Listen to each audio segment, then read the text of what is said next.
Real Gaming XP, making you a bigger, badder YouTuber. Hey guys, what is up? It is Anthony, and I am a new director for the RgxIdol channel, and today we are going to be bringing you a new series to the channel called the Battlefield 3 Tips and Tricks.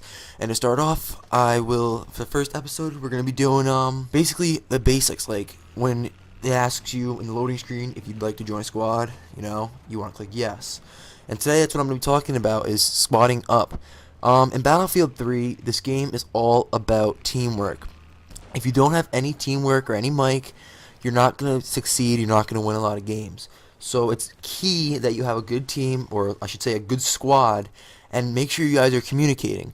When you communicate, you can let them know where the enemy is, where there's a vehicle, or if there's a flag being captured. This can help you win games, trust me. I've played in a lot of games where we don't have a mic and there's a flag being captured and we're all the way on the other side because someone didn't speak up or someone wasn't there and they get killed. The second thing is making the transition into Battlefield 3 if you're playing another FPS shooter.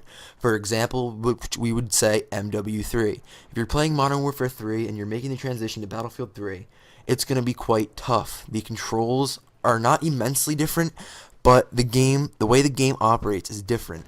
Like you'll notice when you first get in the game, you're going to turn a lot slower, as you're seeing in the video right now, and the guns act more in a realistic way. So, for instance, if you shoot from long range, your gun is going to recoil to the point where it runs out of ammo, which means it's going to kick up and up and up until you let go of the trigger.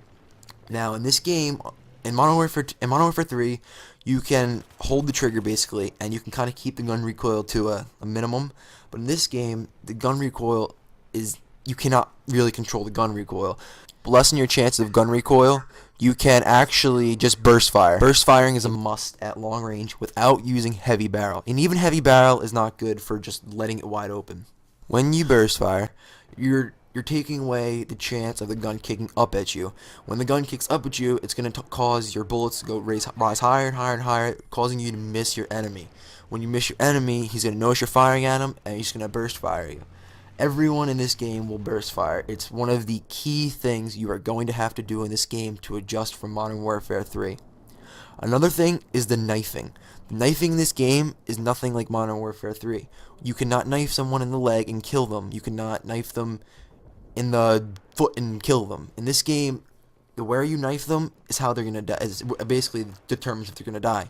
So if I walk up behind an enemy and I knife him in the back, it's going to go through this weird old cinematic where I come up and I stab in the back and take his dog tag. Another way to knife is basically it's not almost aiming your knife, but you're going to want to aim your crosshairs on the guy you want to knife. So if I'm aiming my crosshairs at his leg and I try to knife, it's not going to be as effective because when you get knifed in your leg, you don't die. But if I knife him in his chest, near his heart, or somewhere in his chest, it has a more chance of killing him. This is another reason on why so many people aren't really into Battlefield 3 that try to switch over from Modern Warfare 3. Another thing is going to be the attachments. In Modern Warfare 3, you can use a silencer to reduce recoil. In this game, that does not happen. The silencer will only silence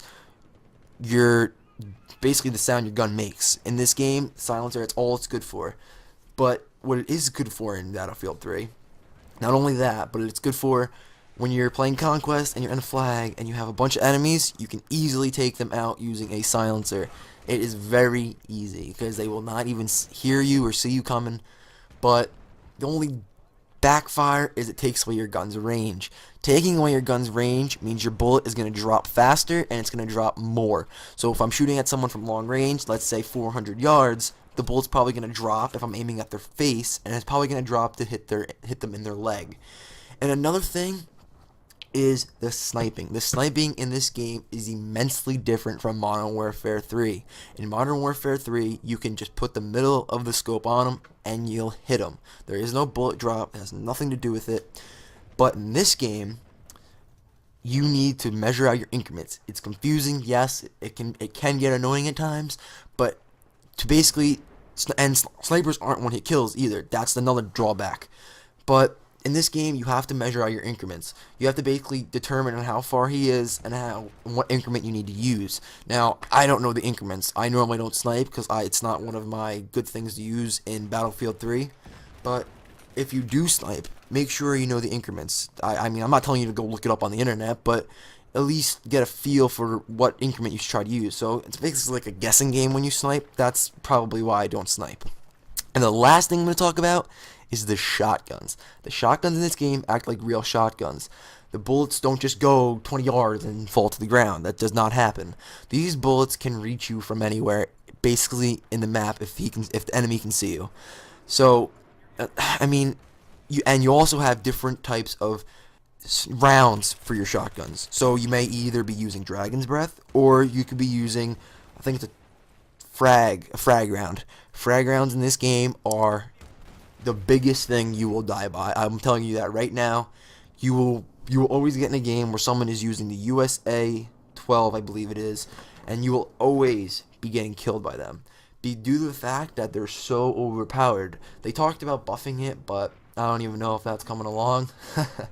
But yeah, so that's just one other thing that you really need to watch out for. It's called the USA 12. I'm looking at it right here. Also, we're going to talk about the loadouts. There is, I believe, let's see, 4 loadouts. There was an assault, which is, now, you guys are thinking assault, you guys are probably thinking assault rifles. You guys are correct. Assault rifles use the, well, assault rifle classes, basically. And basically, when you use the, actually, no, I'm sorry, I am incorrect. Yes, I'm right. All right, I'm correct. Scratch that last, whatever I said. The assault uses assault rifles. So, strictly using, basically, I don't know, you could say the assault rifles in MW3, basically. Another loadout is the engineer. The engineer is more of a, submachine gun, kind of like a running gun, You get to use rocket launchers to take out things, and the repair tool, but we're going to get that in a later episode. I'll talk about that, the repair tool. Another one is the support. The support is LMGs. Now, the support, you can throw ammo, and you can throw, your gadgets are like, what are they? I think they're like extended mags and stuff. It's just little stuff.